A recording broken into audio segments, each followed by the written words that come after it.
ये कहानी मानव समाज के जीवों पर पड़ने वाले बुरे प्रभाव को दर्शाती है। समुद्र की गहराइयों में एक बहुत खूबसूरत जगह थी जहाँ बहुत से पानी के जीव जंतु रहते थे और उन्हीं के बीच में एक प्यारी सी जल परी रहती थी। वह सभी जीवों के लिए रक्षक का काम करती थी। ये सभी इस प्यारी सी दुनिया में खुशी से रहते थे, लेकिन उन्हें नहीं पता था कि एक दिन इस खूबसूरत जन्नत को जल परी का आतंक तबाह कर देगा। उन्हीं के बीच में एक कछुआ भी रहता था जो बहुत समझदार था। एक बार वह समुद्री सतह से ऊपर सैर करने निकलता है और उसे एक बहुत बड़ा पानी का जहाज आता दिखाई देता है। उसे देखकर वह जल्दी से समुद्र की सतह के अंदर चला जाता है और जैसे ही जहाज वहां से गुजर जाता है, वह ऊपर की ओर फिर से जाकर देखता है। उसे पानी से अजीब सी गंध का एहसास होता है और वह समुद्री सतह में वापस लौट जाता है। जाते ही वह जल परी से कहता है, हमारे क्षेत्र का पानी प्रदूषित हो रहा है, जिसकी वजह से जीव जंतु आने वाले समय में सांस तक नहीं ले पाएंगे। आपको कुछ करना ही होगा।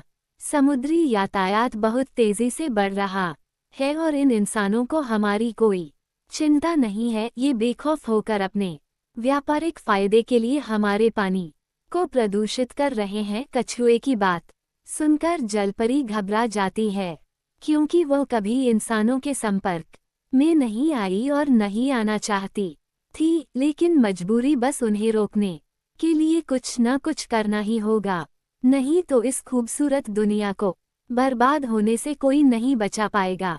तभी जलपरी बंदरगाह जाती है। वहाँ बहुत बड़े बड़े जहाज यातायात के लिए तैयार होते हैं। दरअसल जलपरी देखना चाहती थी कि यदि हम सब समुद्री जीव मिलकर कोशिश करें तो क्या इन्हें यहाँ से हटाया जा सकता है। लेकिन जहाज़ों की विशालता को देखकर वह समझ जाती है कि यह काम इनके बस की बात नहीं। इसके लिए इन्हें किसी और की मदद लेनी होगी। जलपरी वापस समुद्री सतह चली जाती है और वहां जाकर कछुए से कहती है, तुम सभी जीव जंतुओं को यहाँ बुलाओ।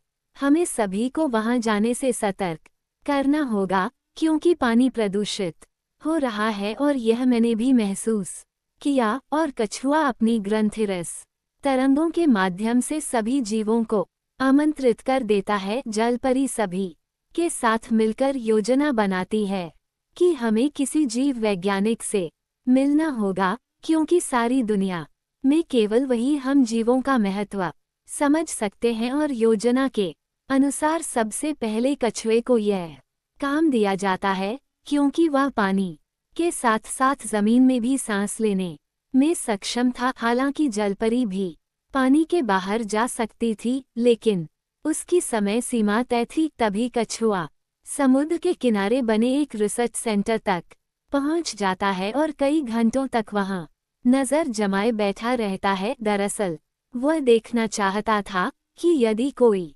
जीव वैज्ञानिक की गाड़ी दिखाई देगी तो वह जलपरी को सूचित करेगा। चूंकि जलपरी कुछ समय के लिए ही पानी से बाहर निकल सकती है, तो वह बस उसी वक्त वैज्ञानिक से अपनी बात रख पाएगी। कई घंटे बीतने के बाद एक जीव वैज्ञानिक कछुए को नजर आता है। उसकी गाड़ी में एक्वेरियम होता है जिसमें कई तरह की मछलियां होती है और उसे देखते ही कछुआ जलपरी को संकेत भेज देता है और जलपरी पलक झपकते ही यहाँ पहुँच जाती है। जलपरी पानी से बाहर आकर जीववैज्ञानिक को आवाज लगाती है और अचानक जैसे ही जीववैज्ञानिक की नज़र इस जलपरी पर पड़ती है तो वह आश्चर्यचकित हो जाता है, क्योंकि कई सालों से वह जलपरियों की रिसर्च कर रहा होता है, लेकिन उसे कभी जलपरी नजर नहीं आई थी। जलपरी उसे देखकर मित्रतापूर्ण बर्ताव करती है,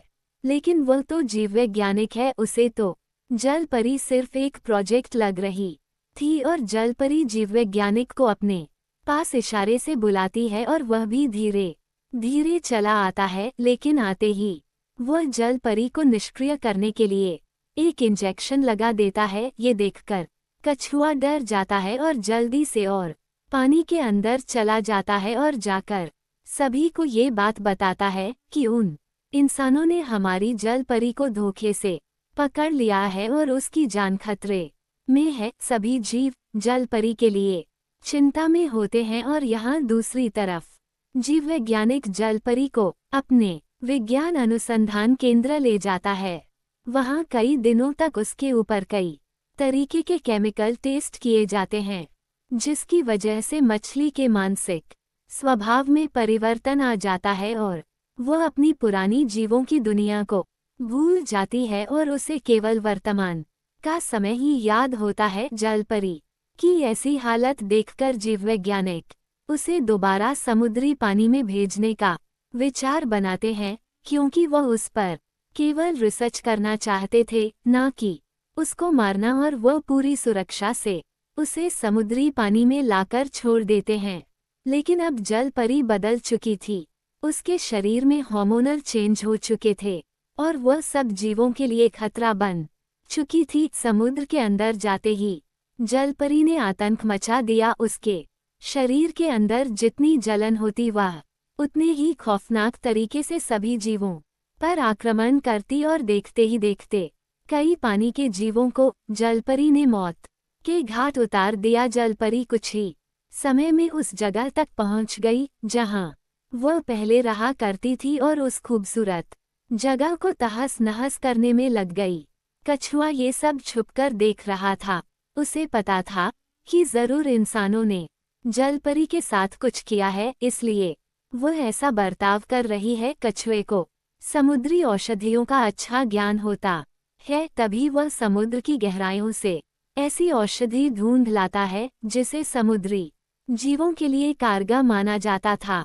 और जैसे ही जल परी उसकी तरफ बढ़ती है, वह चालाकी से वही समुद्री वनस्पति जल परी के मुंह में प्रवेश करवा देता है, जिससे जल परी के शरीर में प्राकृतिक बदलाव होने लगते हैं और वह दोबारा अपनी पुरानी स्थिति में वापस आने लगती है। और जल परी के आतंक के अंत के साथ यह कहानी भी समाप्त हो जाती है।